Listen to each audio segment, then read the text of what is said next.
26 साल की निक्की की मौत यूपी के ग्रेटर नोएडा में हुई, लेकिन इस घटना की चर्चा देश भर में है।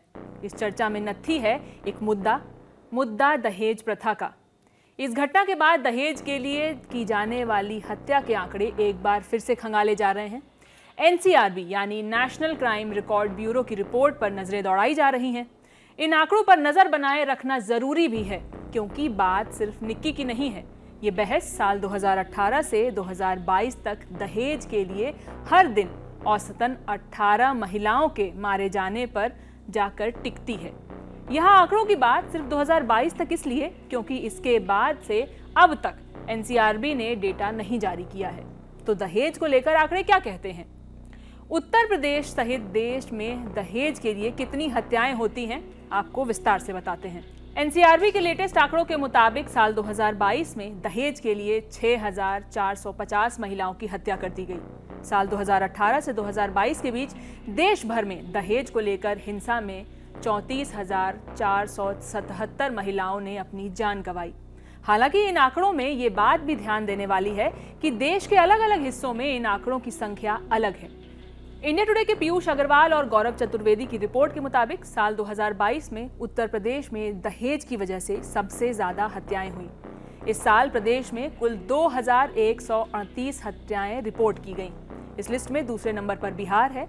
यहां साल 2022 में दहेज की वजह से कुल 1,057 हत्याएं दर्ज की गईं। तीसरे नंबर पर मध्य प्रदेश है। यहां ऐसे 518 मामले सामने आए। इसके बाद चौथे नंबर पर राजस्थान और 5वें नंबर पर पश्चिम बंगाल है। इस तरह दहेज हत्याओं में कुल 70% मामले सिर्फ इन 5 राज्यों में दर्ज किए गए। अब इसी के बरक्स दक्षिण भारत के राज्यों में दहेज की वजह से हत्या के मामले कम हैं।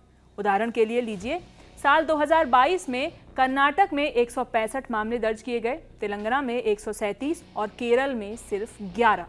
ये तो हुई एनसीआरबी के लेटेस्ट आंकड़ों की बात। रिपोर्ट के मुताबिक साल 2018 से 2022 के बीच देश भर में दहेज की वजह से हत्या के मामले 6,000 से ऊपर रहे हैं। इनमें भी इन 5 सालों में उत्तर प्रदेश के आंकड़े कई गंभीर सवाल खड़े करते हैं। यूपी में इन 5 सालों में कुल 11,488 दहेज हत्याएं हुई हैं, यानी औसतन हर दिन 6 महिलाओं की हत्या की गई है। इसका एक मतलब ये भी है कि इन 5 सालों में भारत में हर तीसरी दहेज हत्या उत्तर प्रदेश में हुई है। यूपी में दहेज हत्याओं के आंकड़ों के आधार पर कहा जा सकता है कि ग्रेटर नोएडा की इस घटना ने यूपी के इसी भद्दे रूप को सबके सामने ला दिया है। ग्रेटर नोएडा की वही घटना जहां निक्की को बर्बरता से जिंदा जलाने का मामला सामने आया। 21 अगस्त को नोएडा में निक्की नाम की महिला को जिंदा जलाने की खबर आई। हत्या का आरोप निक्की के पति विपिन भाटी और ससुराल वालों पर आया था। केस में अब तक निक्की के पति विपिन भाटी, सास दयावती, ससुर सत्यवीर भाटी और जेठ रोहित भाटी को गिरफ्तार किया गया है। पुलिस इस मामले की जांच कर रही है। मामले में आगे जो भी अपडेट होगा हम आप तक जरूर पहुंचाएंगे। आपके लिए सारी जानकारी जुटाकर लाई थी मेरी साथी जागृति। मैं हूं शिवानी। बाकी खबरों के लिए देखते रहिए दी ललन टॉप। बहुत बहुत शुक्रिया।